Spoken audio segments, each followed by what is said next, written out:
I'm Karin Gallimore. And what made you want to be part of the first Cinema Shift Festival? Great question. I found out about it where Ruja and we had connected on LinkedIn through a colleague that took AI classes with me. And in the last 9 months, I started creating my own AI films, just like Ryan as well.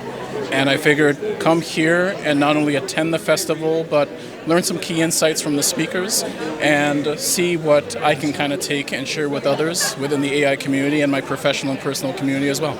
Amazing. And how do you use AI in your own practice? Oh gosh, multiple ways. I think I use potentially up to 30 different tools.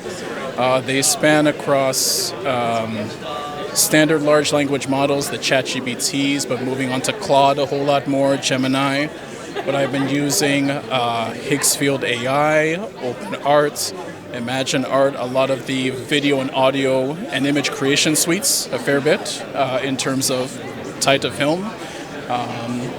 But a lot of it spans content creation, data synthesis and engineering synthesis, but more for whatever I can help with my capacity in a professional level, and even find things that are creative on the personal level, and even find educational that can help with my children as well. Amazing. And were you here when the speakers were talking just before this? Okay, was there anything that stood out from what they talked about, or something that excites you, something that scares you? What are your thoughts? Yeah, I've been involved with AI itself for the last couple of years and machine learning the last 5 years. So I say that because a fair bit of their insights were a combination of what I'm familiar with, but some of the aha moments that I saw were particularly with how Anne-Marie, she knew that AI is existing, so how do you find that kind of careful balance and bridge and appreciating the impact it would have with the human contributor aspects and then what technology can do. I also liked, I wish I remember the lawyer's name, forgive me for that, but his talks about copyright and knowing that if AI produces something that could be at risk of infringing on someone else's, who has the responsibility from that? And what does the model have in terms of what they were trained on and what you might be liable as well? I know that Canada has certain copyright laws. Actually, the US has certain copyright laws, and they published something a number of months ago that may act as the bedrock in terms of what North America would have to follow.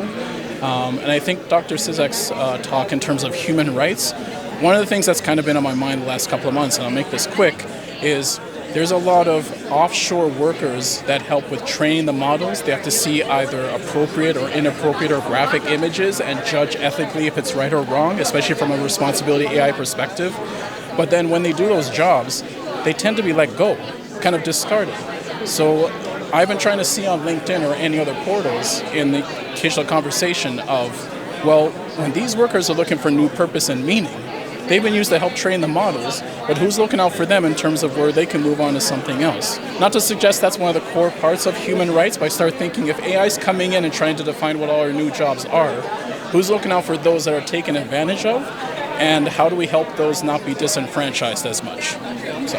Yeah, that was great. Thank you so much.